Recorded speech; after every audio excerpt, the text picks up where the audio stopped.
السلام علیکم dear students. پچھلے لیسن میں ہم نے تعارف قرآن کے چیپٹر میں سب سے پہلے قرآن مجید کا تعارف پڑھا تھا۔ اس میں ہم نے قرآن مجید کے پارے، اس کی صورتیں، اس کے رکوع اور آیات وغیرہ کے بارے میں ہم نے پڑھا تھا۔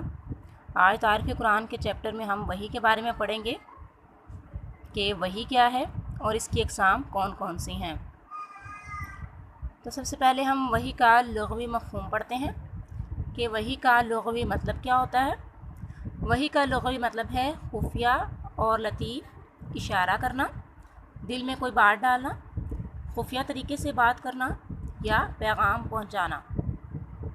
وحی کا لغوی مطلب خفیہ اور لطیف اشارہ ہے، کسی نبی کے دل میں کوئی بات ڈال دینا، خفیہ طریقے سے کوئی بات کرنا یا پیغام بھیجنا، یہ ہے اس کا لغوی مطلب۔ اصطلاحی مفہوم میں وحی سے مراد وہ غیبی ذریعہ ہے، یعنی شرعی اصطلاح میں ہم وحی اس خاص غیبی ذریعے کو کہتے ہیں، اس خاص غیبی ذریعہ کا نام ہے جس کے ذریعے غور و فکر اور تجربے کے بغیر محض اللہ تعالیٰ کے فضل و کرم سے اس کی طرف سے کسی نبی کو کوئی علم حاصل ہونا، وہ کیا کہلاتا ہے؟ وحی۔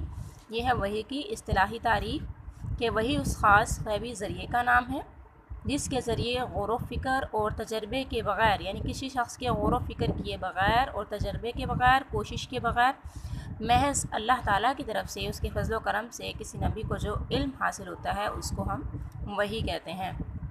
یعنی وہ کلمہ الہی جو جبریل علیہ السلام کسی نبی پر لے کر آئے، یعنی آدم علیہ السلام سے لے کر حضرت محمد صلی اللہ علیہ وسلم تک جبریل علیہ السلام نے جو پیغام اللہ تعالیٰ کی طرف سے پہنچایا وہ وحی کہلاتا ہے۔ آگے وحی کی مختلف صورتیں کون کون سی ہیں، یعنی کن کن صورتوں میں وحی آتی رہی ہے۔ قرآن کریم میں سورۃ شورى میں وحی کی 3 صورتیں بتائی گئی ہیں۔ ان میں پہلی ہے اشارہ، یعنی اللہ تعالیٰ کی طرف سے کوئی اشارہ ہو جانا کسی نبی کو۔ نمبر 2، اللہ تعالیٰ کا بندے کے ساتھ پردے کے پیچھے سے ہم کلام ہونا۔ نمبر 3، فرشتے کے ذریعے بات کرنا۔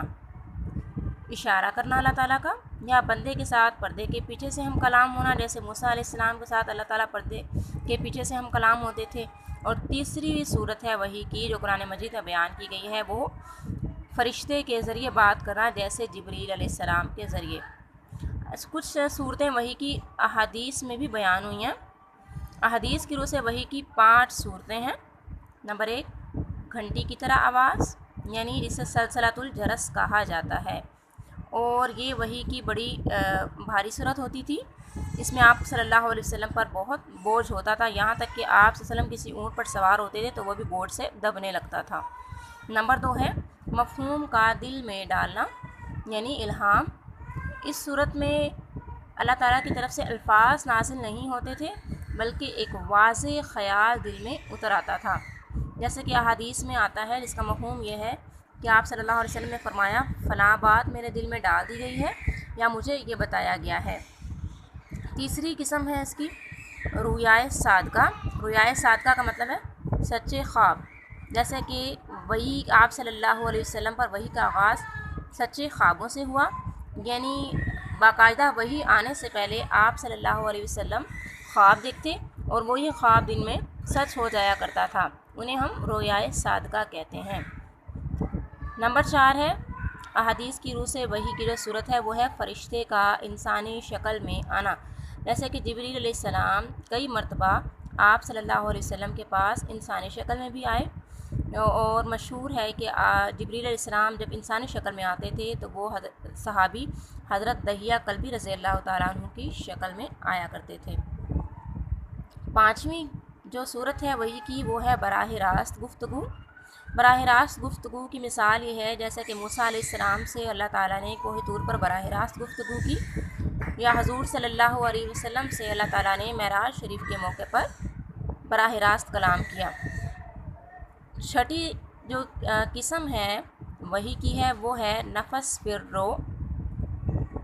اس کی وضاحت اس طرح سے ہے جیسے جبریل علیہ السلام کسی بھی شکل میں سامنے آئے بغیر آپ صلی اللہ علیہ وسلم کے قلب اطہر میں کوئی بات ڈال دیتے تھے، اسے ہم کہیں گے نفس پھر رو۔ تو ہم نے قرآن مجید کی روح سے کتنی پڑھی ہیں کس میں؟ قرآن مجید میں جو وحی کی اقسام یا صورتیں بتائی گئی ہیں وہ 3 ہیں۔ نمبر 1 اشارہ، نمبر 2 اللہ تعالیٰ کا پردے کے پیچھے سے ہم کلام ہونا، اور نمبر 3 فرشتے کے ذریعے بات کرنا۔ اور احادیث کی روح سے ہم نے وحی کی 5 صورتیں دیکھی ہیں، جن میں ایک ہے گھنٹی کی آواز جسے سلسلۃ الجرس کہا جاتا ہے، نمبر 2 مفہوم کا دل میں ڈال دینا، نمبر 3 رویائے صادقہ یعنی سچے خواب، نمبر 4 فرشتے کا انسانی شکل میں آنا جیسے کہ آپ کا حضرت جبریل علیہ السلام کا دحیہ قلبی رضی اللہ تعالیٰ کی شکل میں آنا، نمبر 5 ہم نے پڑھا ہے براہ راست گفتگو، اور ایک قسم اس کی یہ بھی تھی نفس پھر رو، یعنی جبریل علیہ السلام کسی بھی شکل میں سامنے آئے بغیر آپ صلی اللہ علیہ وسلم کے قلب اطہر میں کوئی بات ڈال دیا کرتے تھے، یہ بھی وحی کی ایک قسم ہے۔ اس کے بعد ہوتا ہے کہ وحی کا آغاز کس طرح سے ہوا۔